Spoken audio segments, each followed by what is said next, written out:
just a lot of bullshit going on down here.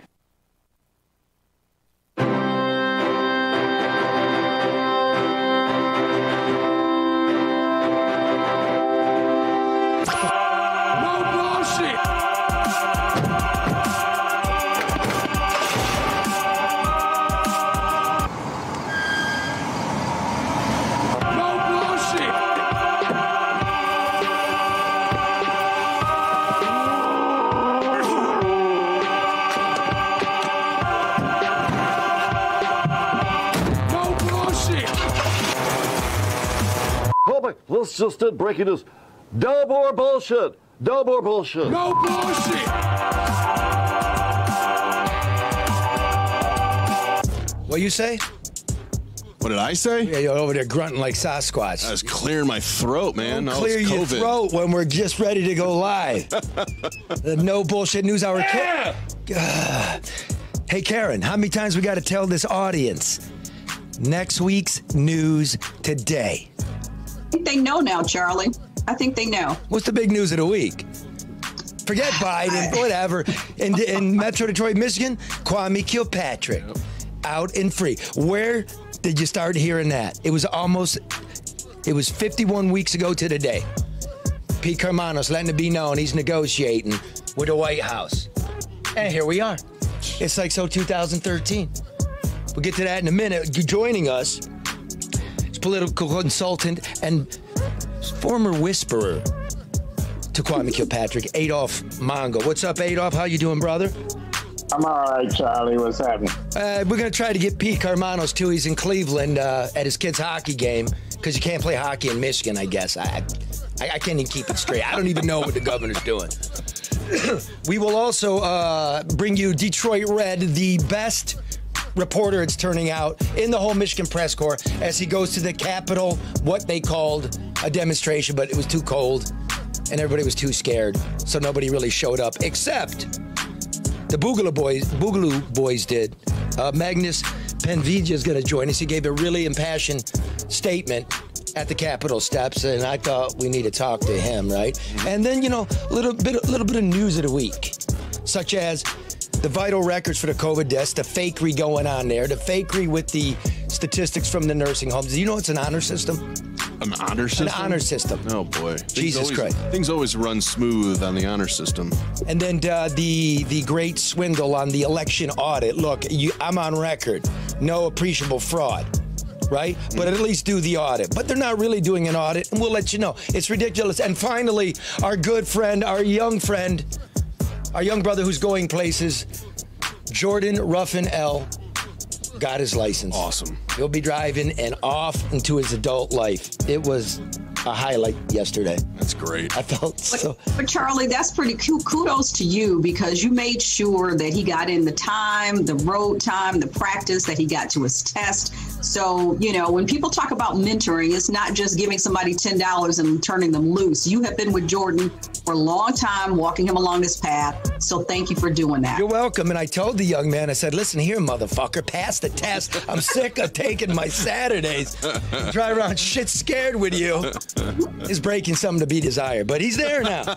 But before we get into it, as always, remember American Coney Island. I'm going to say it again. I did this a couple weeks, but it's beautiful. Esquire magazine. I know it's New York, but hey, they know a few things. They name it one of the 100 restaurants America cannot afford to lose, because if we lose places like American Coney Island, we lose who and what we are. We lose our history, and we lose a little bit of our future. It's a true regional delight. A Coney dog, proprietary recipe. Flooded with funky chili, a 100-year-old family recipe. Mustard, Vidalia onions, sweet onions, Michigan and Lafayette downtown. Coming February 1st, will be open till 10. All right. Because the governor is now allowing that. But currently, you want to go next week, Monday through Wednesday, 10 to 3, Thursday till 9 p.m., Friday and Saturday till midnight, and Sunday, 12 to 5. Sometimes they're not open at midnight, depending if people want to come and work, because that unemployment is so sweet. Nobody wants to work. Oh, remember, Super Bowl's coming. So you don't have to come downtown. Order a Coney kit to your home, a friend's home, anywhere in the 50 states. Go to AmericanConeyIsland.com. And I'm getting sick of these because she's been selling thousands. You've been packaging a ton of them, yeah. No, I'm getting up at 5 in the morning on Monday, so pack that shit.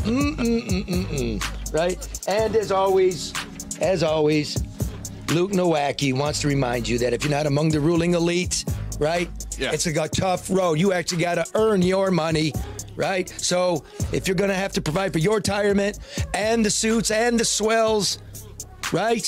What are you going to do? You're going to have to look after your money in a wise and... Let a smart man do it. Yeah, that's because money's funny. I don't know what to do with it. Luke Nowacki at 248-663-4748. Grow your assets. Well, not your assets, right, Karen? Because yours is getting so big, you got a heater on your lap. You look like grandma. You're not even 60 yet. Breaking down, got the headaches all the time. You know what part of that headache is? What to do for retirement. Keep playing. I'll let you know when to take the heartbeat down. Yeah. See that? You just Cone stole me there. Write this down, Karen. 248-663-4748. Individual retirement accounts, college savings plans, good old stocks and bonds. Make that call now. Your politicians and your children are dependent on you. Luke Nowacki, 248-663-4748. Did Maurice send it? He did not send it, not yet. All right, play the old retread. This is going to sound weird over this beat. Securities and investment advisory services offered through Royal Alliance Associates Inc. Member FINRA SIPC. Royal Alliance Associates Inc. is separately owned, and other entities and or marketing names, products, or services referenced here are independent of Royal Alliance Associates Inc. Yeah, that's it. Okay, listen. Let me go on my rant. And while I'm going on my rant, Mark, keep that up there. I like that. I just like that. Calms me down. I don't know about you, but I'm flipping on COVID, folks. It's starting to get to me. I'm depressed. Yeah. I feel unsure. I had nightmares. Yeah. Everyone's worn out by it. I thought my brother had cut his hand off or it was in an accident. And I'm looking, and it suspended in midair coming down the steps of the house we grew up in as kids. Fun. Yeah. Is his hand in midair. But it wasn't his hand. It was his face. The fuck does that mean? I don't know. That's a fun nightmare. Oh, jeez, man. I'm feeling better now. Now I'm worried about you. I'm feeling better now. All right, good. I'm really worried about you now. Just seeing things. Okay, but look, what do we see this week? I tell you what we saw. The same shit. Oh, by the way, share this. Share. Because this is the smartest news show in Michigan. You know it now. Like, we're laying it all out. We tell you about Flint. We tell you about Kwame. We tell you about the government. We tell you about the crime. We tell you about the young people. And you get people to open up. Like, if we suppose something, we tell you that. We don't state it as fact, but these things come true. And here's what I'm telling you. Same shit, same players, different year. Guess what we've been through? A long circular drive to nowhere. Feels like we've gone no place here in Metro Detroit. I can't shake the feeling to this week that it's 2013 all over again, Mark. Kwame Kilpatrick is free and in the headlines after a midnight hour commutation from the outbound train wreck known as Donald J. Trump. Kilpatrick, who served 7 years for a racketeering and bribery scheme, never admitted guilt or apologized for bilking the people of Detroit. This commutation is strongly supported by prominent members of the Detroit community, the White House said in a statement. And that was, what was that, Wednesday? Did they say that Wednesday? Mm-hmm. Yes, want to get it right. The White House continues. Mr. Kilpatrick has taught public speaking classes and led Bible study groups with fellow inmates. So there's that. It should be pointed out that Donald Trump granted Kilpatrick a commutation, not a pardon, meaning Kilpatrick is still guilty of his crimes, except that he won't be serving the remaining 20 years on his sentence. He will report to probation for the next 3 years and pay $1.5 million in restitution. And it should come as no surprise.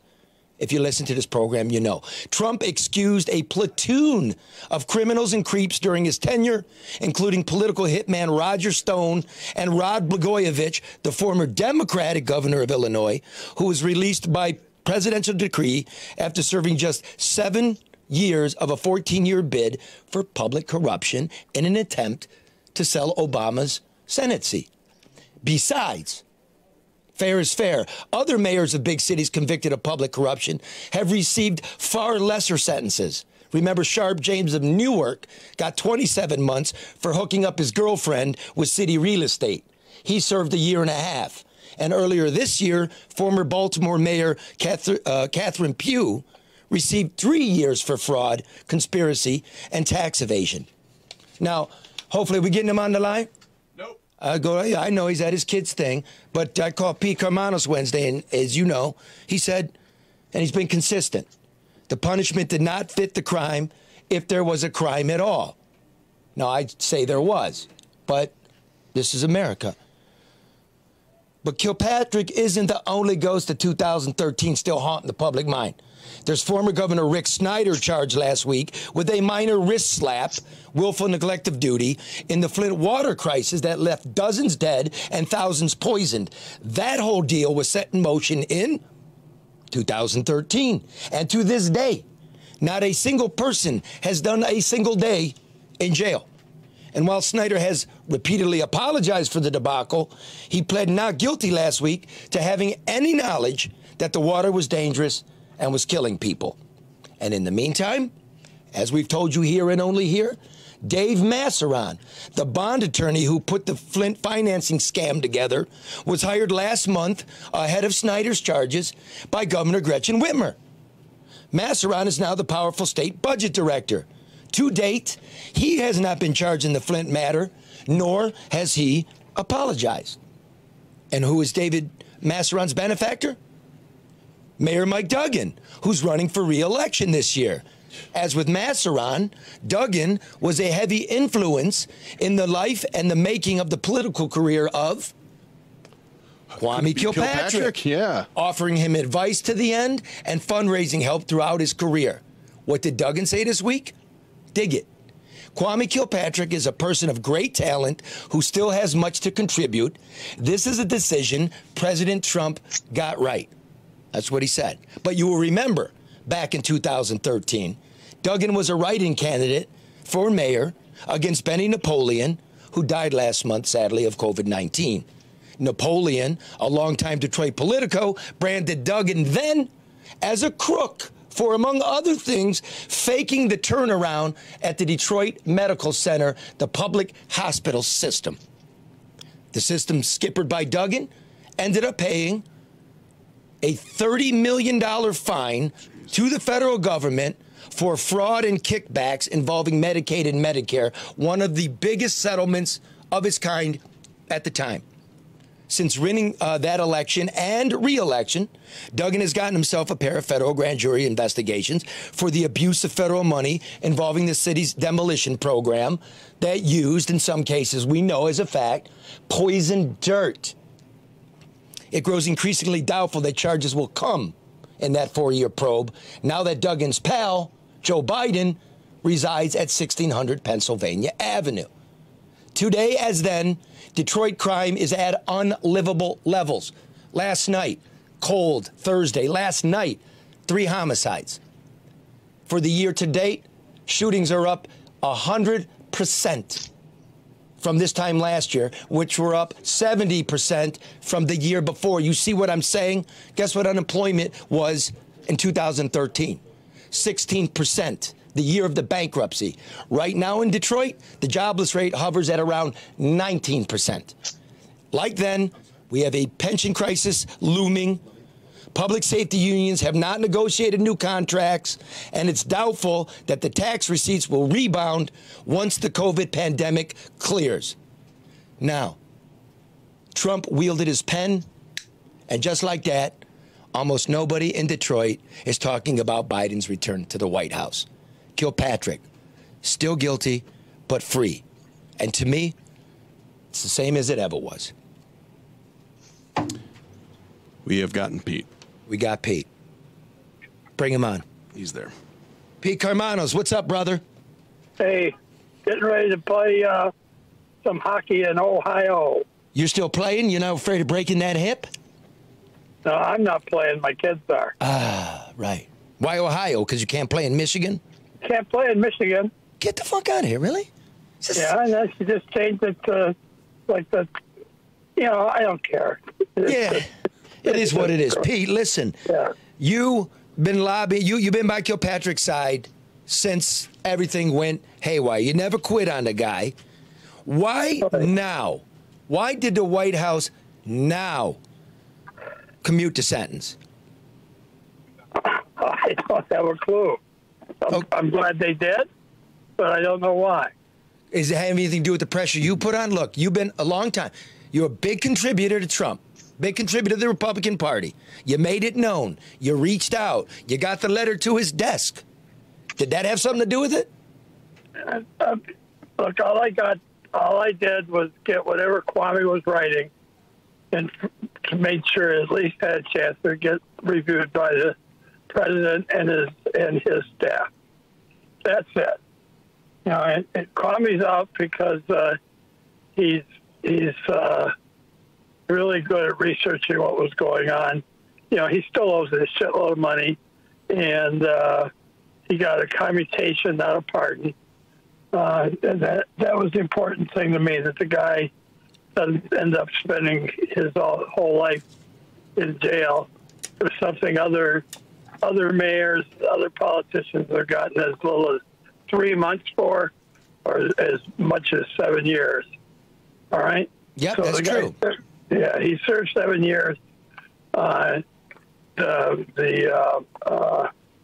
government can bitch about it as much as they want. But he did all these horrible, horrible things, blah, blah, blah. But you notice they never say what horrible things he did. They were just horrible things. All right? And that's all anybody ever says. Oh, he did all these bad things. Well, you know, bid rigging, that, you know, he can't explain how he's got $1 million in his bank account. Oh, the city goes to shit. Charlie? Yeah. He doesn't have 2 dimes to rub together. I know. Here, Pete, all I would like out of the guy, look, I'm the guy that said, look, he's guilty. If they're giving him 28 years, then everybody gets 28 years. But nobody's getting 28 years. Trump didn't clear the swamp. He didn't drain it at all. The only people that got convicted in Trump's tenure were Trump's guys and Trump himself. So nothing changed. I say if others aren't doing 28 years, then yeah, 7 would be sufficient. But I sure would like an apology and an admission of guilt because, you know, the president didn't pardon him. Let's just suppose that you were in that situation and you felt you hadn't done anything wrong, other than being an arrogant black guy. All right. Would you be likely to apologize? Yeah, I would apologize. I would apologize even if you hadn't done anything wrong. Yeah, but he did. I don't know. Karen, you worked with Kilpatrick, did you not, in his administration? That is correct. What's your take on this? Between, I respect Pete immensely. You know what I mean? Stick by his guy. Doesn't matter if you thought it was unfair. What do you see here? Charlie, I've been saying this since day one and took a lot of heat in the beginning for not throwing him under the bus because I didn't believe he belonged there. I agree with Pete. I mean, there are people that look at this and see things differently. People have tried to make him the poster child for Detroit's downfall when there are so many factors that contributed to the demise of this city over decades. Absolutely. And he became the convenient person of blame for, several reasons that happened to align at the time. But like you have also said, that if Kwame is guilty, we've got people sitting in that same seat, people that are still walking around that are also guilty. But I'll tell you this, and Pete, you and I have talked before, I certainly appreciate the fact that you have stood up and stood by someone and something that you believe in, because there were a lot of business people that benefited from Kwame who never said a word, who walked away and turned their backs. So, integrity speaks very loud. And so that's admirable of you. Thank you very much. You're welcome. I just, when I was a kid, I'd get in a lot of trouble when I'd see something wrong. I'd get in trouble in school. I remember getting thrown out of a class because this Indian instructor was having a hard time communicating, and some gal raised her hand and said, "I'm sorry, can you repeat the question?" And after a while, he started screaming at her. And I ended up walking down towards the front of the school class thingy. She can't understand you. All right? And he said, Mr. Karmonos, you're out of here. And I walked out of the class, and I was thinking to myself, why? Why do I always end up in this situation? But Kwame's the same way. I can't just sit there. This is the guy I worked with. This guy had a lot of respect for. He's a smart man. All right? And he's getting kicked by everybody. And they do that to him, put him in prison for 28 years. 28 years. That 28 years is nuts. Still say he did it. And he's put in prison by Democrats. Yeah, but now here's the thing. We had a Republican in office. We had no movement on the demolition in Detroit. Nothing on Flint. What fucking swamp, Pete, has Kwame Kilpatrick called you? No. You expecting a call? No. Will you give Mr. Kilpatrick a job if he needs one? He's got a lot of retribution. If I have a job for a top-notch salesperson, you're damn right I would. Huh. All right? There's I don't know news. whether he'd take that job. There's news. So I can say, Pete Karmonos, if he has work, Pete Karmonos is willing to hire Kwame Kilpatrick. If I have the proper job, yeah. So, Mr. Kilpatrick, you should call Mr. Karmonos, send your resume. Because we do know this, Pete. He's a hell of a public speaking instructor and a Bible study leader as he was in prison, which is noted in his commutation papers. So, make a motivational speaker for you. All right, I know you got to get to the game. Appreciate you taking the time. Tell Danielle hello, Pete. Thank you. I will. Thank you, guys. Nice. Have a nice weekend. You too. Thanks for taking the time. Hey, my brother now, Adolph Mongo.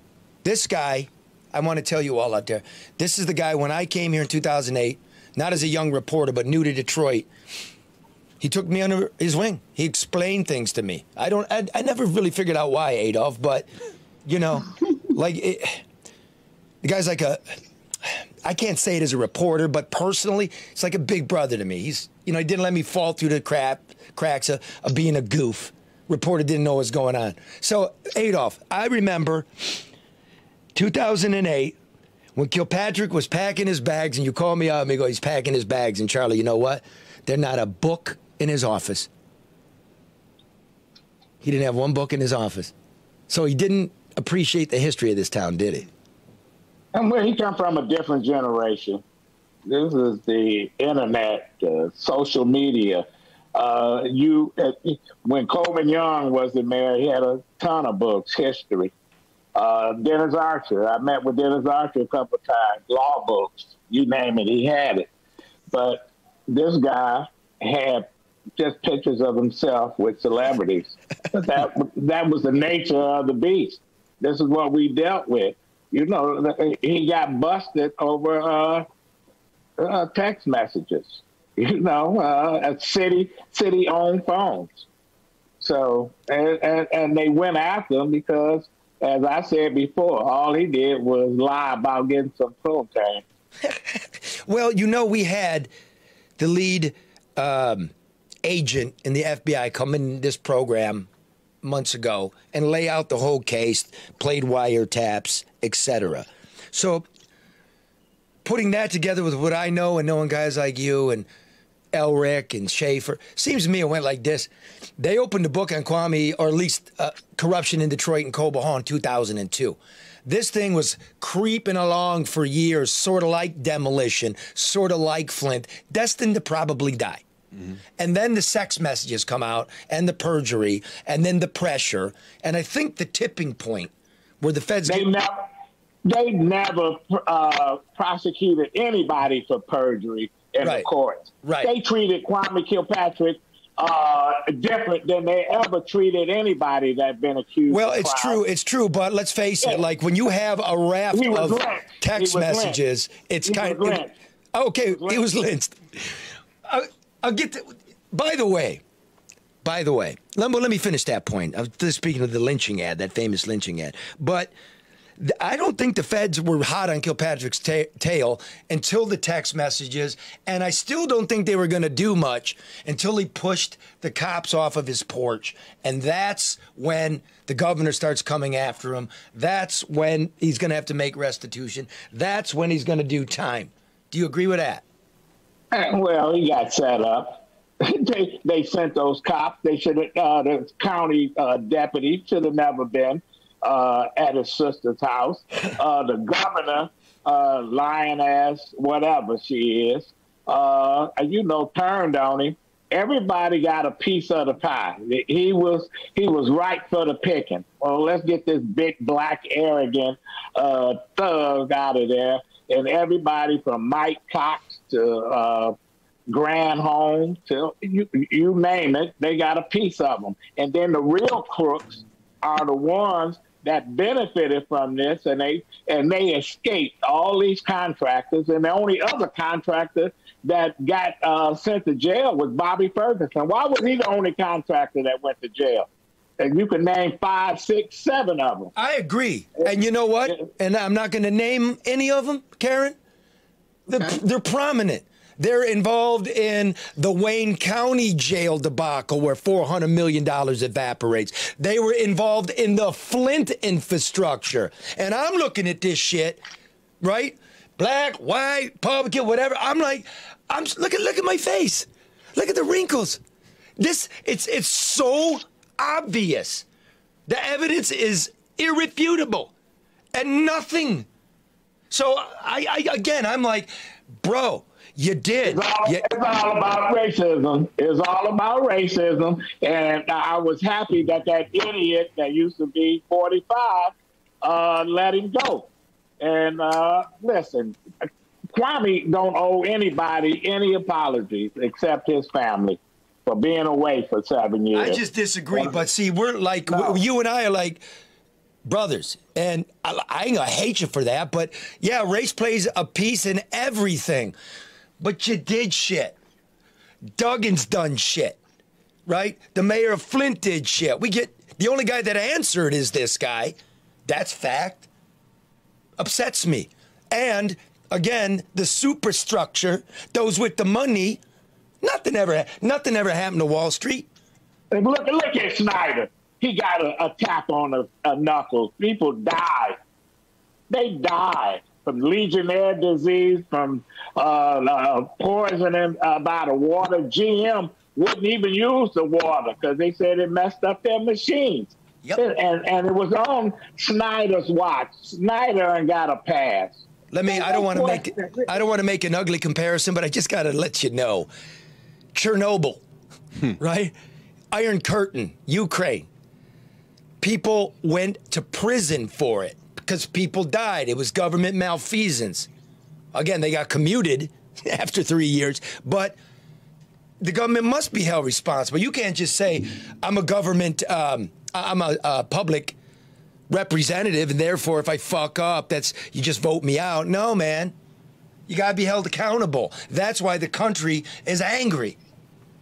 Because you know, Charlie, that Kilpatrick can run for office. He can run for federal office, not state office. Right? Yeah. He can run for Congress, he can run for Senate, can run for president, but he can't run for any state office. You know what? I see him in Atlanta because I see Atlanta. I mean, even whether it's political or whatever, because Atlanta is what Detroit should be. I mean, Atlanta is not afraid to be who it is. Detroit is like waffling between what it's supposed to be and what 3 or 4 different. I told you her shit was fucked up. So, I really think that's a viable option for him. But he doesn't have to be here for his voice to have some influence in what's going to happen. Why would he want to be here? And no question, we got a congressman in Florida named Alcee Hastings. He was a federal judge. He was accused of taking bribes from the mob to fix a trial. He was impeached by Congress. He was kicked off the bench, and he got revenge against his fellow black Democrat, and he ran for Congress almost 20 years ago, and he's been in Congress. So he redeemed himself. He's an excellent congressperson. So all these people saying, oh, he can't do this, he can't do that. No, he don't need to come back to Detroit to be a voice, because there's folks that don't like him, that's glad that he's out. They want to hear his voice. He has a voice, and he's smart, and he can get redemption. I agree. Look, and prison system should be designed in part to help a person redeem him or herself. So, fine, convicted, he did the time, he was commuted. I would just like an admission and an apology, because I get to watch when the money's missing and the ambulance doesn't show up. What about the baby killers that killed all these babies in Iraq, and they got found guilty by the military and Trump let them off? Yep. The Navy SEALs who urinated on... no apology. Therefore, they offered no apology, no admission, so I got no time for them. They got pardoned. They got their rank restored. They got a pardon. So the bottom line is this guy's supposed to come out and say, oh, I'm so sorry, Massa, for messing up. No, he don't need to say anything. He need to go and be with his family and plot his future. I agree. Well, that's where we go from now. And, let's put it to bed. It's over. Right? The era's over. It's over. It ain't over. But even if he did apologize, that's not going to be enough for folks. No. I mean, then it's something else. I mean, that's not you, Charlie, but a lot of people are saying that. But then what? Like, then what does it take to say, okay, we're good. You have a second chance. Let's move on. Then what? What's the next rung in that ladder? I don't look at life like that, Karen. Life's not a thing to be plotted out. You live in the moment and you do what's right. And everything. I understand, but I'm saying. Well, I'm just saying. I mean, I don't. Are asking for an apology, and then what? Well, and then let events go as they will. He did what's right. He served 7 years. What else? Yeah, he cut his hand off and give it to you. That's not enough. He killed himself. That's not enough. It's never gonna be enough. In other words, he needs to tell everybody, screw you, fuck you. I gotta live my life. Well, let me just go back and say, well, it's the same as like the white contractors you're bitching about. They didn't apologize. There's no admission of anything, and it goes on. That's all I would like is like, yeah, I did that, so we know we have some kind of control over the mechanism that governs us. Let me give you this. There was an interview with our sitting mayor, with Roop Raj, when there were questions about steering contracts for demolition dollars. And he said in that interview, I lose sleep over this. I'm sorry. Is that why nobody else has said anything else about it? Is that all anybody looks for in terms of, okay, well, you screwed up $250 million, but you apologize? That's okay. Which one is it? No, what I want is you're going to go through the justice system, and then you're going to apologize. Listen, I lived through the era of Kwame Young, where they fucked with him for the whole 20 years that he was in office. They fucked with him 20 years before then. And listen, he didn't apologize for being who he was. And hey. And let me do this. Hey, all y'all around the world who know something about Detroit. The mayor in 1930, Charles Bowles, was removed from office. He was clanned up and mobbed up. The mayor in 1939, Richard Riordan, went to prison in the 40s for kickbacks, as did the sheriff, as did the prosecutor, as did 100 cops were charged. The last Republican mayor of Detroit, Louis Mariani, went to prison in 1969 because he could not... You missed one. Cobo died before they were indicted. He stole all the money as the city treasurer. Okay. Yes. Okay, throw that in. So, yeah, now we know the era. We know the era well of Coleman Young. Ed McNamara, the Wayne County executive, died before he could be indicted for contracts related to Metro Airport. There was Bob Ficano and that whole scandal. Kwame Kilpatrick, Mike Duggan. So this isn't a black guy thing. This isn't a white guy thing. This isn't a Democratic thing. It is a black guy thing. It is a culture of ours that's got to be rooted out. Listen, look how we're living. Got elected to the city council after he admitted he stole money. He was selling positions and stuff. But the bottom line is, Kwame Kilpatrick was the poster child of folks who wanted to blame him for every ill that Detroit experienced. And this guy was a good mayor. And, he made some missteps. Anytime, I disagree. I was here. I'm the guy got to go through the books. He was a good man. Overall, he was a good man. Mike Duggan said it was a good move by Trump, and Kilpatrick's got a lot of talent. What is the relationship between Mike Duggan and Kwame Kilpatrick? Well, you got to ask the mayor. They all come from the McNamara administration. Bernard was chief of staff for Ed McNamara. I worked with the McNamara administration. I enjoyed it. McNamara, smart, savvy politician. I had the pleasure of working with him and Coleman Young, and I worked with Mike Duggan on occasion. So they all come from the womb, I say, of McNamara. So they know each other, and they respect each other. And I wouldn't be surprised what Coleman Young gave Charlie Beckham a $100,000 contract when he came out of the federal prison system. And he did not apologize for it.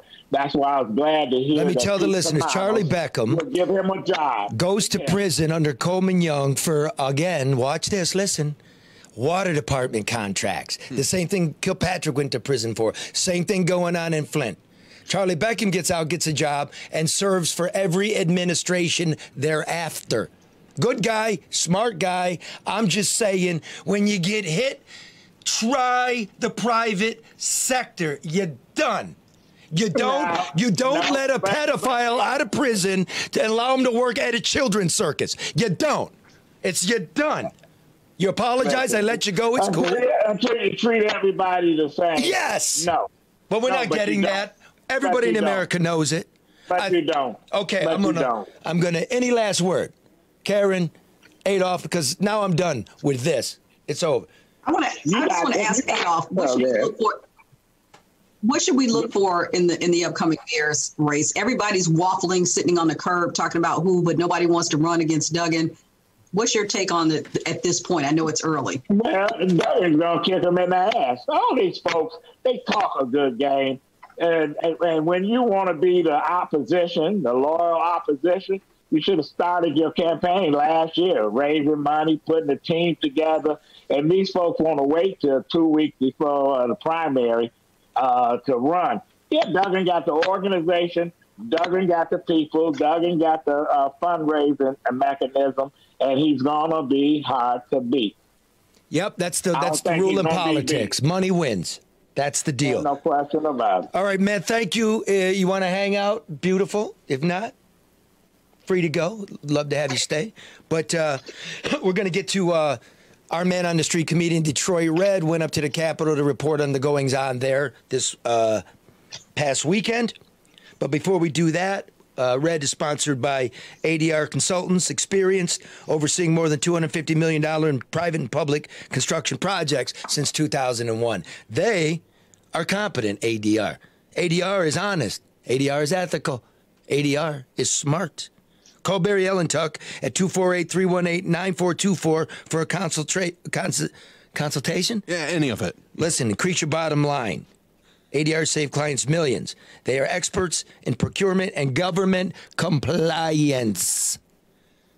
ADR Consultants, 248-318-9424. Now, Red goes to the Capitol. God bless him, man. It's going to be wild, right? Yeah. Oh, my God, rednecks go crazy. They're coming with their guns. So if there's going to be a redneck with a gun, there's going to be a lot of media. Red gets up real early, Karen, and makes his way to the Capitol. And his innate ability to figure things out. He's great, man. Should we call him? Nah, we leave it. Let's see what he does here. Yeah. You ready for him? Yes. What up, though? Yeah, I'm down here at Lansing, Michigan. We're here for That's our guy. Trump supporters' last stance, as I like to call it. We got reports that it's News supposed to with be a groups tune. such as Proud Boys and the Boogaloo Boys coming down. Sounds more like a gang fight off of West Side Story than an actual protest. I got here pretty early because I wanted to make sure I didn't miss nothing. And let me tell you, getting here at 6 in the morning, I ain't missed shit. Because apparently, no matter how much they want to make America great, they just don't want to do it before 11 or 12 o'clock in the morning. Yeah, I wanna all be y'all's friends on Facebook. No bullshit news. Oh, you wanna hold it? Yeah, I got you. All right. Yeah, we on? Yep. Yeah, this no bullshit news. Downtown Fallujah. And who am I talking to today? Wayne Coper. And Wayne Coper, are you here to support the protest, or what's your purpose out here in Lansing I'm here today? to counter protest and just make my neighbors look silly. Unfortunately, they haven't shown up for me to do so yet.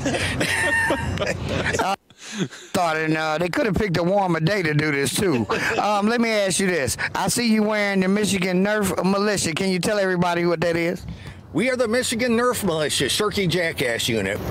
So before a few of you leave, can I get who was in the crowd here? Because my supervisors want to know who all was here from the media. State police. So State somebody police can tell me what- taking media names. I'm live. WIR. I'm live. A lot of media. Norwegian national TV. Norwegian. Right. Welcome to Michigan. Thanks. Did you bring the snow with you? Yeah, it's like home. Thank you guys. Be safe. And NBN News with Charlie LeDuff. we're going to be here all day, so we'll make contact throughout the day. You say Charlie LeDuff? Yes, sir. Okay. I know one of y'all favorites, right? I love Charlie LeDuff. Yeah, that's right. Hey, as long as I'm recording, I do too. No, I'm not. So, Timothy, what group are you with today? I'm with the Boogaloo Boys. With the Boogaloo Boys. And why are y'all out here today? We had an event planned for over a month, a unity event.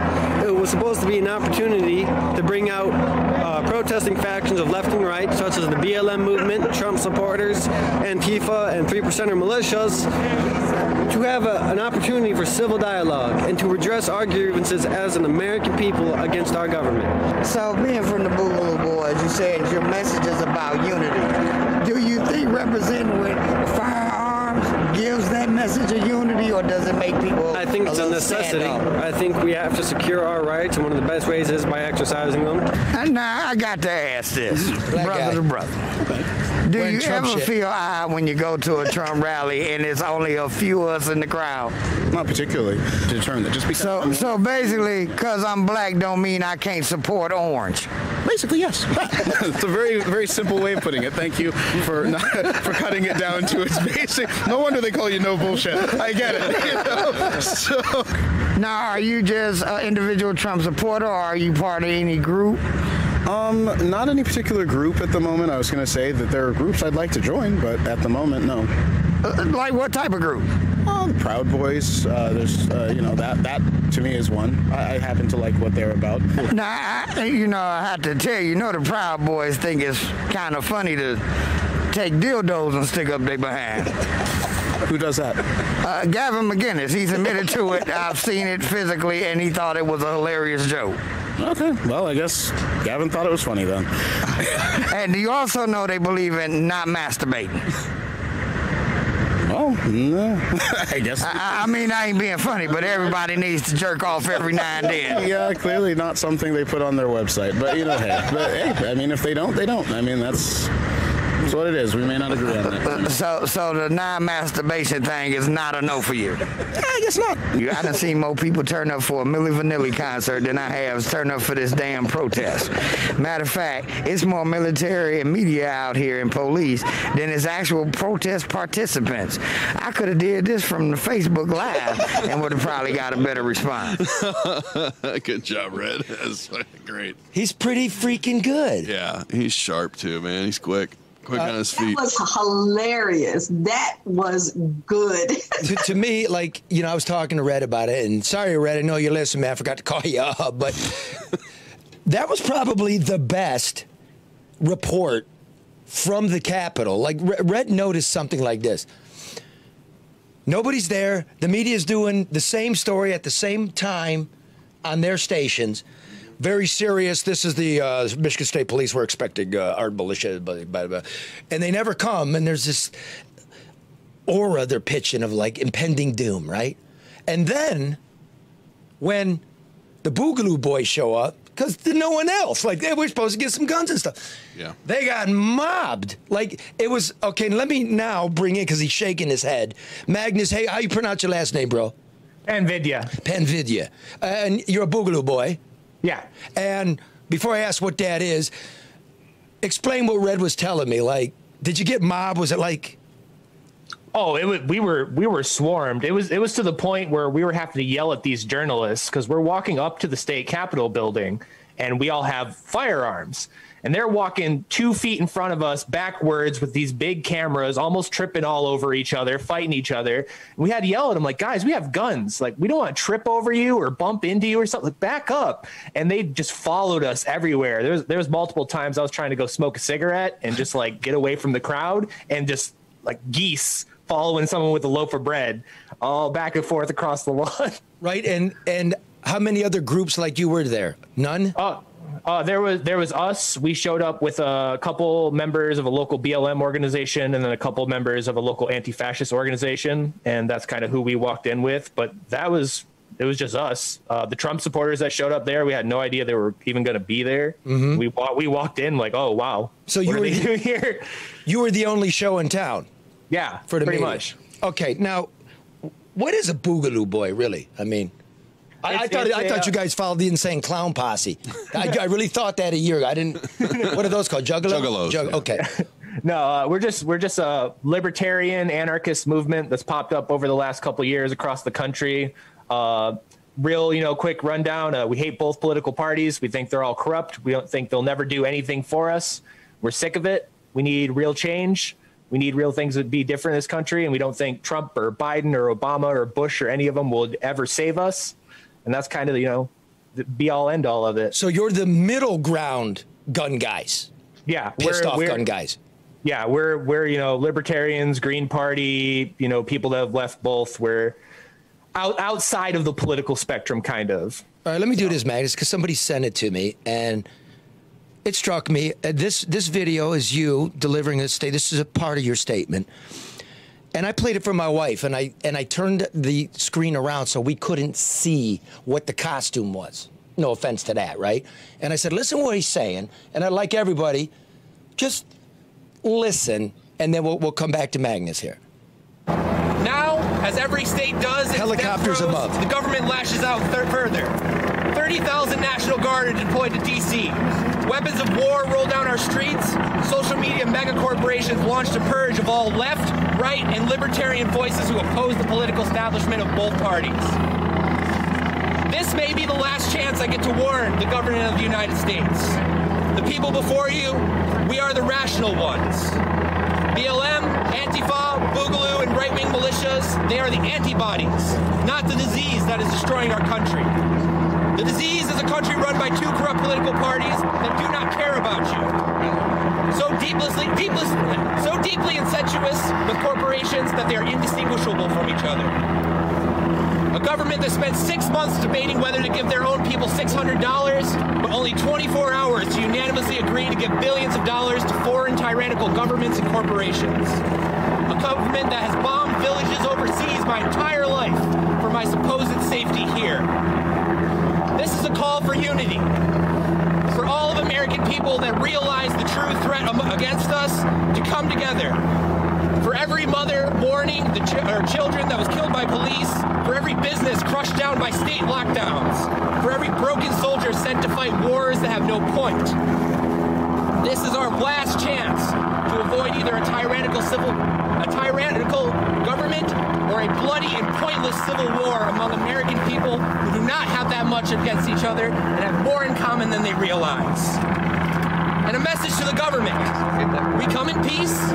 We do not intend to commit violence, but I am pleading with you, with tears in my eyes and cracks in my voice.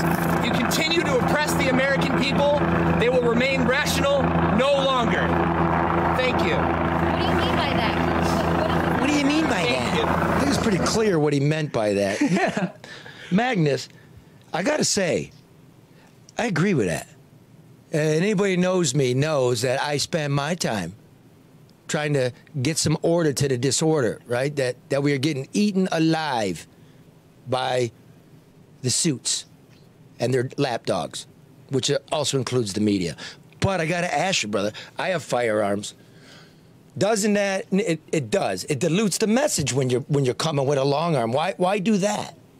Mostly for me, like, I could go on the whole Second Amendment speech or anything like that, but I've been going to events all summer since the BLM protests started, and I've been jumped by bikers. I've had guns pulled on me. I've had people, steal my stuff and mess with my property, and the police just watched. Like they were usually maybe 10, 15 feet away in their little riot line or riding their bikes around, and they would just watch people just get beat up and watch people get stuff stolen, and they wouldn't do anything about it. So at this point, and especially after people showed up to my house and were throwing rocks at my window and telling me they were going to kill me, I would shower with that thing if I could. So I won't go anywhere in public without a weapon because I've had threats against my life. I've, all sorts of craziness and nonsense. And that's kind of, why I carry it now, is because you can't count on the police, and you got all these crazy groups running around that all want to kill each other and assuming that we're with one group or another group and attacking us on it. And it's been madness down there. So Magnus, are you anti-police? Is Boogaloo anti-police? Yes. So no police, no government. I mean, what then? Pretty much, we're kind of split 50-50 along the lines of libertarians who believe in a very small government, legalize all drugs, decriminalize sex work, stuff like that. And then me personally and a bunch of other us are anarchists that kind of believe, especially me growing up, in Detroit, that a lot of times the government causes more harm than good, and people figure it out on their own. There's a lot of collectives and communes and stuff inside the Detroit area of people that just take care of each other. They grow their own food. They, squat in buildings and do all of that. And those are very peaceful and calm areas that the police don't go into at all. And I feel like a lot of our problems could be solved if just the government got out of people's lives. I think go ahead, Karen. I apologize. I'm sorry, Magnus, 2 questions. Where did you grow up in Detroit? And 2, what are the next 3 steps? I mean, when you're talking about organizations, both formal and informal, that are very hell-bent on who they are and what they believe, what are the next steps in terms of getting to the place that you see as some form of utopia?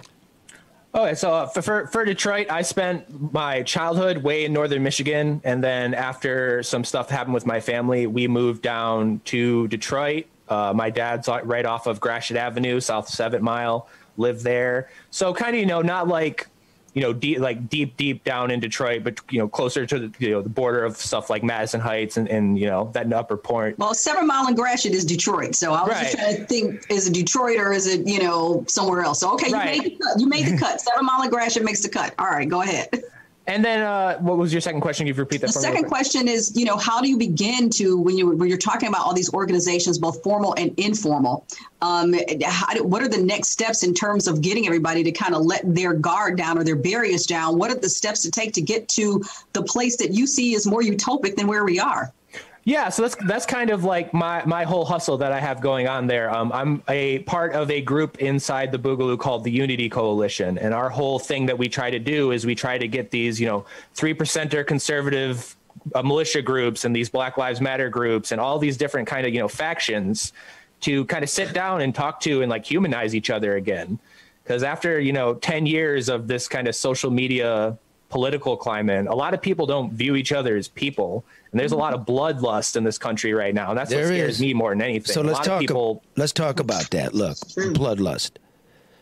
One, we both know you get more attention when you show up to these events with that gun, right? If you didn't have those guns, there's no media coming to you. No message gets out. I don't see you. That's true, right? So it is part theater. Same with the Hawaiian shirts. Same with the goofy outfits. It's all deliberate. It's not. Yep. I'm not wearing this when it's 23 degrees outside for a style choice. Exactly. See, but that's key because this is a moment of political theater. Those guns that you had up there, were those locked and loaded? Mine personally wasn't. One of our guys had his locked and loaded, but usually I'll have, obviously the magazine has rounds in it, but safety's on. There's not one in the chamber. But it also kind of depends on the event, because I went to a protest in downtown Detroit, right in Hart Plaza, and we had about 30 bikers show up with, brass knuckles and bats and pistols. And the police are nowhere to be seen. I saw them following the protesters. Yeah, I won't mention the club, but yes. Yeah. So and then that was the event where someone pulled a gun on me. So in a situation like that, yeah, probably would be locked and loaded. So you don't want to be Gandhi here. You're not pulling the Gandhi trip. You're pulling the American Boogaloo trip. I don't want to use it. My life would be great if I never had to use that firearm, but I'm also not trying to be a martyr. But here's what I got. I should just let that sit for a minute. I'm not trying to be a martyr. Let me say this, my young brother. How old are you? I'm 27. Man, I've been everywhere, man. I was in Iraq. I've been to I've lived here. I'm not going to go through the resume. Here's my thought to you.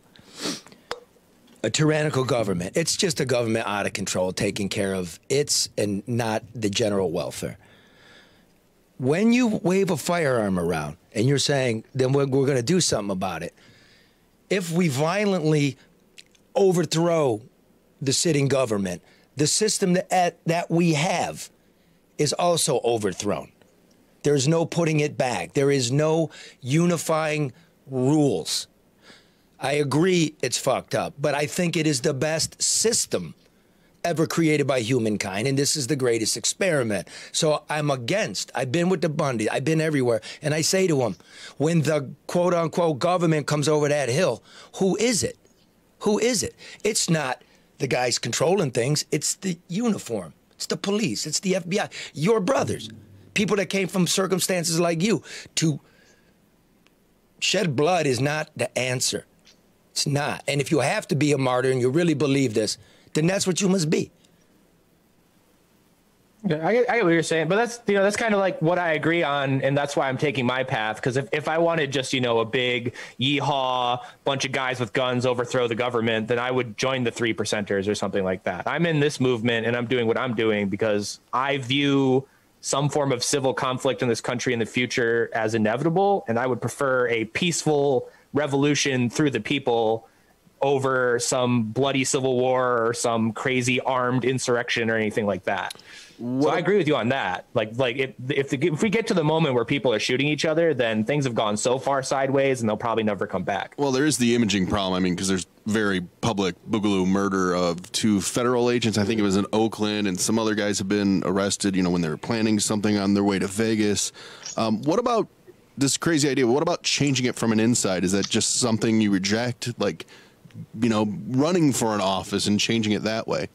I mean, I don't, personally think that's going to work, but at the same time, I don't believe in leaving any options on the table. I push for everything at the same time, so I'm pushing for getting both the Republican and Democratic Party to stop being idiots from inside, while I'm also trying to help get people elected in the Libertarian and Green Party and these third parties, while also advocating hey, this probably isn't going to work.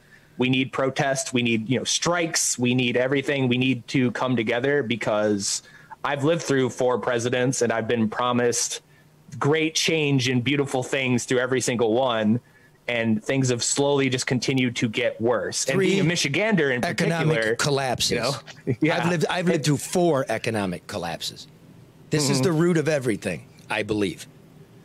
So listen, we're going to move on because we got to get to some government fakery here. You can hang if you like. But my last and most important question is Boogaloo babes. What are they like? You got Boogaloo babes hanging around? Oh yeah, we have a calendar, actually. Get the fuck out! And Karen thought it was a dumb question. The Boogaloo babes, is it called Boogaloo babes? I thought they'd be called Boogaloo groupies. No. These ladies are far from groupies. They're tougher and stronger than every one of us dudes. But just look up on Twitter Liberty Titties and you'll see all of it. Wait, objectification. They love it. It's consensual. I can't tell them what to do. They're armed women. I'm not going to tell them what they can and can't do. What are they wearing? What are they wearing? Let me guess. They're wearing short, khaki camo toe. Camouflage. Camo toe. Camo toe. Okay, give us that website. Usually nothing but a firearm, actually. Give us the website. Let's noodle around over there, bro. Go figure. What do you make of the Proud Boys? Oh, Proud Boys, we're not the biggest fans of them in the world. Like I said, we tried to reach out to every group. When we reached out to them, they jumped us in Columbus. They jumped us in DC. In Michigan here, we almost got into physical altercations with them. Why did they jump you? Like, why? In Washington, D.C., they jumped one of our guys just because he had a BLM patch on his plate carrier. So they just walked up and like, why do you have a BLM patch? And he's like, well, I support them. And then they beat the shit out of him. And that was on Ford Fisher's Twitter. And then in Columbus, about 6 or 7 of them were surrounding this young black female. And they were screaming, I'm trying to remember. They were screaming something along the lines of like, all lives matter besides black babies, which is like an abortion meme. But they were terrifying this woman. So like 2 of our guys stepped up and were like, hey, back off, like leave this lady alone. And eventually it got to the point where they just went after him and tried to beat the shit out of him. So it's like so much for, Proud Boys is a Western chauvinist movement and not a racism. Whatever, man. It's like everybody keep their fucking head. Do me a favor, Magnus. Just you go out there alone. and be a leader. Be a leader and calm it down because there's very few people that can talk to regular people and you can feel it. And I'm not hating here. I try to know everybody, and I'm glad we got each other's number now. Then this program, as long as you're not a racist, you're welcome to be on here and present your views. You are a piece of the American culture, right? Agreed 100%. My brother. So let me go on to, before we just wrap up the show, just a couple of quick pieces of next week's news today. All right, and then we'll take it out. But the news is brought to you by David Hall Mortgage, and we want to thank Hall Financial for being a great supporter of all the shows here on the Red Shovel Network. Right, Mark? Right, absolutely. Karen? Remember, mortgage rates are currently in the 2s. They're not going down. So call today and find out how much a refi could save you every month on your domicile, your castle, your place of freedom. Just click the link at their website to get started, davidhallmortgage.com, or call 248-308-5000. It's 248-308-5000. And make sure you tell them the No Bullshit News Hour sent you, and you'll be treated right. You'll be treated right anyway. That's why they got thousands of 5-star reviews. Love them. Yeah. Yep, Mark's used them. Hell yeah. All right, let me see what I got here. Real quick, folks. Vital Records. Vital Records. It's very important. Now we're going to open restaurants a little bit. I still don't get what they're going to do. You can't do carry out after 10 anymore, but you can sit down until 10. I don't get it. I don't think anybody does. But here's what I know. It's confusing. Isn't it? Very. Here's what I know. Remember we told you that perhaps half of the deaths recorded in December were vital record searches. Yeah. Right? Mm-hmm. But they're calling it, one of the reasons they closed down the restaurants is it could have been higher than 150 a day. But we all now know it wasn't 150 a day. These are from the past. I asked the state health department, can I get a list of where people died or when they died? They will not provide that. Seems pretty simple. And then I say, if you're going back to the spring, where did they die? Are you including these in the nursing home tallies? Mm-hmm. They are not. So remember, we were complaining during the height of the pandemic, we don't know how bad it is in the nursing homes. You're never going to know because statistically, they're hiding it. That's just a fact. There's been a lot of bad data collection. Number 2 on this data, folks. Just listen because it affected your pocketbook, your child's well-being, and your own, and my brother's face. Where was I going here? I shouldn't laugh there, but just thinking about your nightmare again. The nursing home data. We now know every week that at least 50% of deaths are coming from long-term care facilities, nursing homes, homes for the aged, and adult foster care. Right? We know that. Here's what we know, though. It's an honor system in reporting. What do you mean by that? For example, 2 very big nursing homes in Detroit. I go on the state's huge Excel sheet. There's 2 very big ones who have recorded, and they've been certified by the state, have not recorded 1 death during the whole pandemic, nor have they recorded 1 case. Seems unlikely. Of COVID. So you're telling me that Detroit 2 Detroit nursing homes are the safest place in the state of Michigan to be during the pandemic. And if that's the case, why aren't we doing a case study? Yeah, that seems very hard to believe. It's bullshit. Not much honor in that system. Number 2, I'm on record. I worked the election for you, so I know what I'm talking about. That day, moving forward. Big news this week. Maybe it was last week. Secretary of State Jocelyn Benson says they're going to conduct the biggest audit post-election ever. Right? Okay. To address these questions. Sure. Now, I believe there was nothing systematic, but fine. There's enough questions raised that we should. And, you know, it's a democracy. And if there's still problems, figure out where they are and fix them. That's nothing wrong with that. Now, what do they call this? It's called a risk-limiting audit. Risk-limiting audit. All right. What does that mean in English? What does that mean? Yeah. Now, I called the Secretary of State, the press secretary explained it this way. We're going to issue a random number. Okay. And give it to all the jurisdictions. And you must pull that ballot with that corresponding number, and we're going to look at it. Okay? That's what this analysis is. Okay. But the official statement I get from Wayne County, and thank you for getting back because Benson's office did not. I don't take it as an insult, but you out there should. Here is the official definition. The risk-limiting audit is a statewide audit that utilizes strong statistical methodology to determine a statistical level of confidence in the outcome of an election. Okay. What does that mean? It means nothing. Nothing. So, they're going to draw numbers. Everybody's going to send ballot number 738 to the Secretary of State. They're going to run the ballots through the machine. And at the same time, they're going to hand count them and see if the machine and the ballot recorded the same vote. Okay. Pretty simple. Problem is, are the machines random? Okay, and the bigger problem is this. The ballots are anonymous. I have explained it before. They have a number at the top. That number has your address, your signature, the whole nine. They rip it off, yeah. Once they prepare it to feed through the machine, they tear it off, and it's forever anonymous, meaning we could never search you, your ballot, or what was on your ballot. They said to me, yes, you are correct. In Michigan, there is currently no way of matching the votes on a selected physical ballot to how a particular ballot's votes are recorded. Get it? Originally, how they're recorded originally, the first All time they're doing is recording gotcha. one for Biden, two for. They're not taking a snapshot of your ballot. Yeah. So this thing's ridiculous. So they can't trace it back. What the ballot tab? This is what they should do. The ballot tab has your name on it, your address. They should take those. They save them. It would tell you if you're alive or dead. It would tell you if you moved out of state. It would tell you what time your vote was tabulated. And it won't tell you who you voted for. And it won't tell you who you voted for. It'll also bring up where your signature. Let's compare the signature because you're out. So this isn't really an audit. This is a fucking kabuki show. It's pixie dust thrown on you. Again, I don't believe any mass government fraud. But you're not doing anything to alleviate people's suspicions. Yeah. What you need to be doing, and this is a fact, folks, you need to clean up the rolls, Madam Secretary. We know, again, over 500,000 people, by your own admission, shouldn't be on the qualified voters list. Here is 1640 Webb in Detroit, a former and now defunct nursing home.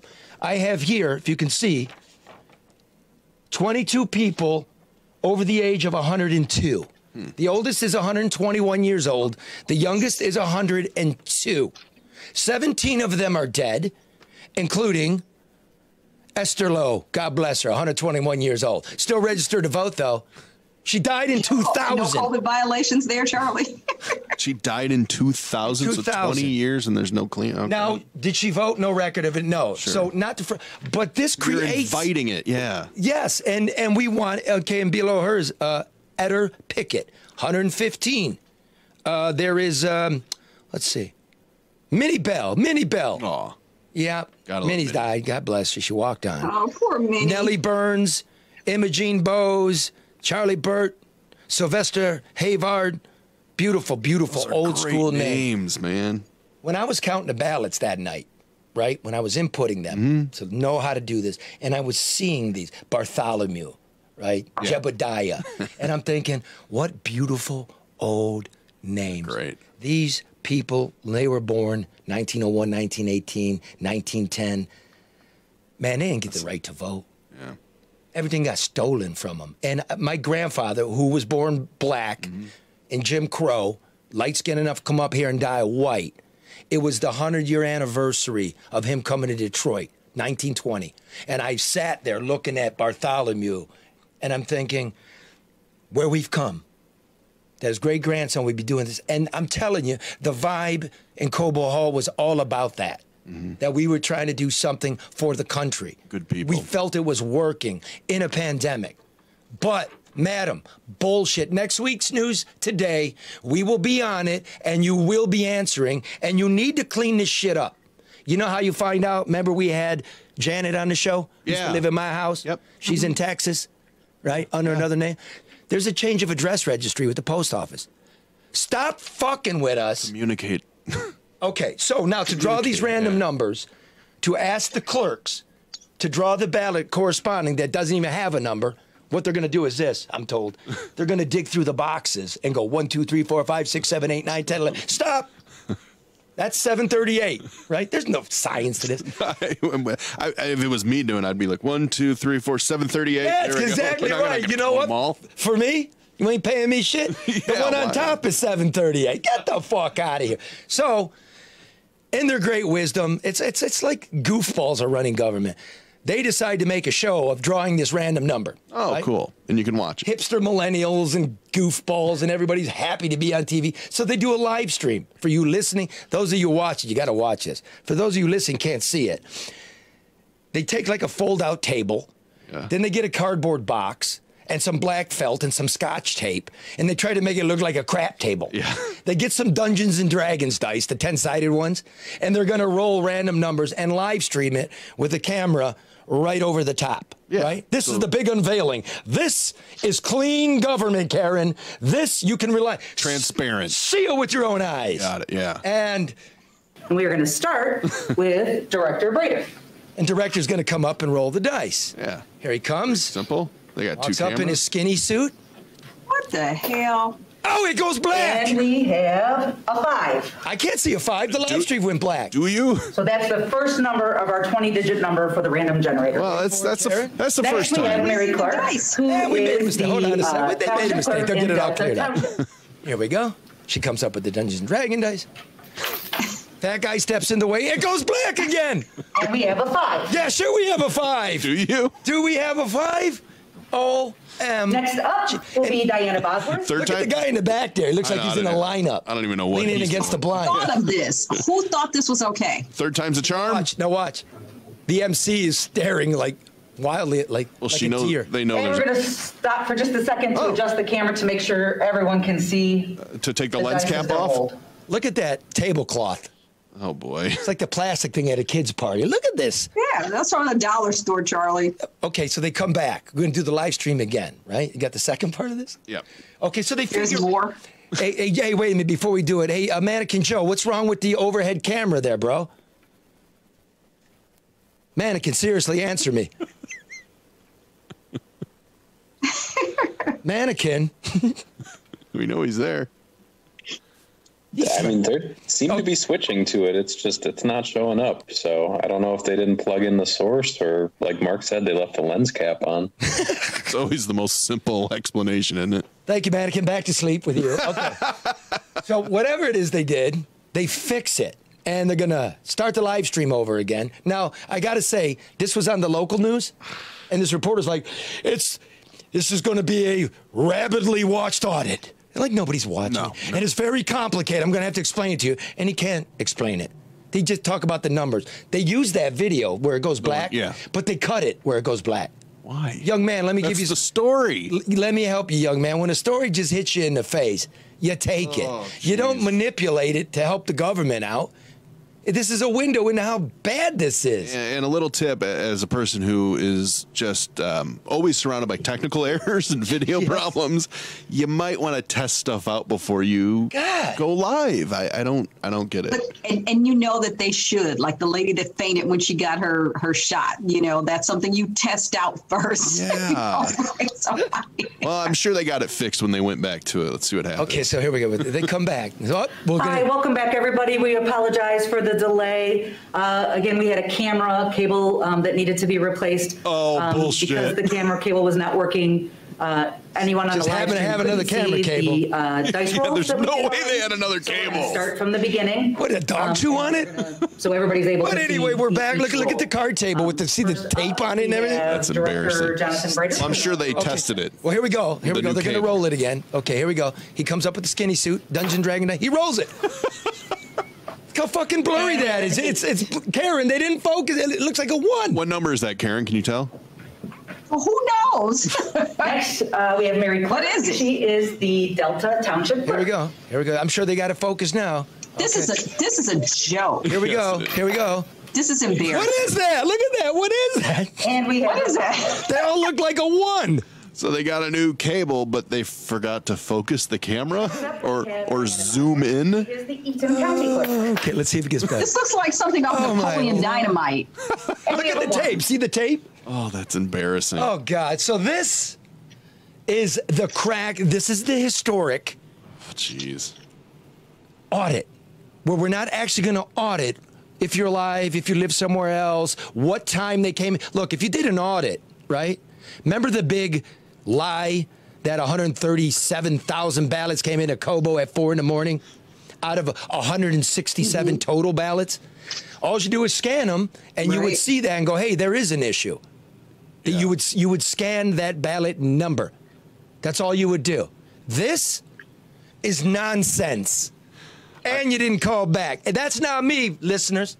I still have it rolling on my computer. And Joe, if you can go back to it again. Look at the tape. This is after My a roll. cat sleeps in a better box. Tell me, where's that die at?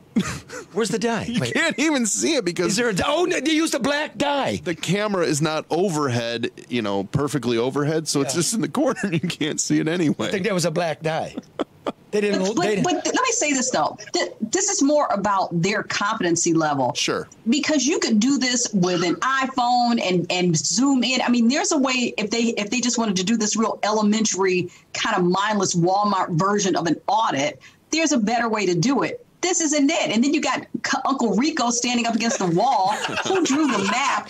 Who are these people? Hey, Who are they? Karen, he finally has his hands out of his pockets and only took about 8 minutes. But he's still standing. I tell you what, Well, I don't wanna know they what would have that got was more about. media coverage, right? And more views if he had a long arm. You're probably right. Dr. Magnus. Oh, what is that? They're all number 1. Or a pineapple. I got my glasses. What thought of this? Fuck. Why not pull out those old? Who thought of this? Why not pull out that old that rolling cage with the? Oh, the hopper? Yeah, Yeah. the old bingo hopper. Where's Aggie Usedley from? She used to do it. Aggie Usedley. Get There her you out go. there, man. I'm Aggie Usedley. She is the public trusts her. We see her every night, or used to see her every Hey, I night. think she's dead, guys. I know She's she is. nice. Rest I think in peace. she died. Yeah, but we used to see her. So was this whole bit. Jeez. My God, if you need some help, just call Jocelyn. Right. That's awful. Stop hiding. That's not an audit. That's terrible. And again, I'm on the record. Terrible. That's terrible. If fraud was committed, it was people living in their own home decided, because everybody almost out there got an application for a ballot for someone that's not at the home. We all did go, gee, wow, what's going on here? I'm telling you, I don't see it. I'm not a conspiracy theorist. And for my friends and colleagues that said I was an alarmist, I wasn't. The culmination is the Capitol, right? Trump told you he was going to do it. We tried our best. I'm glad I know what I'm talking about. And finally, Jordan Ruffin L. I love you, brother. Congratulations on your driver's license. I know it's just a driver's license, folks, but when you're a dude coming up in hard circumstances who's trying to stay alive and his 2 best friends are dead, when he finished his school by taking 2 city buses, when he didn't really have anybody to teach him how to drive or how to use... You stepped in and taught him, Charlie. We all did. See, this fixed the shit. I told you, Thank you, Chris Anderjack, for donating the car. Tom and, I'm sorry, your wife's Deborah, for donating the insurance. All of you for gas and driving test fees and all of that. You went to the Drew and Mike shop, and you got these. Fix the shit. Be part of the movement. Non-violent, no guns, only in my home. You do what you want to do. Everybody's got a right to be heard. Keep it peaceful. Help the dude. I'm proud of him. Look how proud he is, too, there. I'm proud. Jordan is a great guy. I mean, he is, I even let him call me Mama Karen. It's like, you know, makes me feel old, but it's all good. Well, you do have that great guy. Just love him. I mean, he represents an example of what we can all do together. I mean, I just do. And Charlie, thank you for taking the lead. Like I said, it's more than just giving somebody $5. Certainly that helps, but it's about caring enough to help walk them through the challenges that they encounter in life to get them where they deserve to go and to be. So, and I know this is the kind of man who's going to pass it on. He's got an older brother. He's got younger siblings, and you know he's going to take it upon himself to teach them. So that's 4 from 1. That's how we got to do. It's beautiful. Yeah. You know, it is. I'm just proud of you. Here's, I got one thing before we go. Here's what we're driving back. I go, he gets in the car. I go, I'm driving, dude. Your driving makes me fucking nervous. I'm sick of you. No, I'm driving you home. So I drive him back, and this is just about, everybody's really has it, and you just have to learn some things. He says to the driver, he starts to get in, he goes, it's a pleasure to be driving with you today. He's a very well-mannered young man. And he said to me, he relays, she said to me, the pleasure is all mine. And he looked at me and said, what does that mean? The pleasure is all mine. And I said, that's kind of like, you know, when you're in church and you say, peace be with you, and also with you. And he goes, yeah, I get it. It's great. Just that. It was a good day for all of us. Awesome. Especially that's a lesson learned, Charlie. That's a lesson learned. So, and we're getting his business acumen up too. Got him a subscription to Inc. magazine. He's going to be okay. He is going to be okay. You're going to help him with that landscape business, right? Yeah, of course. I've talked to Jordan. We don't tell you everything. We're on it. Don't worry about it. Drew, thanks for teaching him marine repair. Beautiful stuff. It's going for the kid. Of course, life will have its struggles, but, you know, congratulations. Try to love one another. If you can, don't be violent. If you have to be, know when to quit. You may be an see you, Karen. Bye, guys. See you, Mark. See you, everybody. You may next week. You might like to dance. You may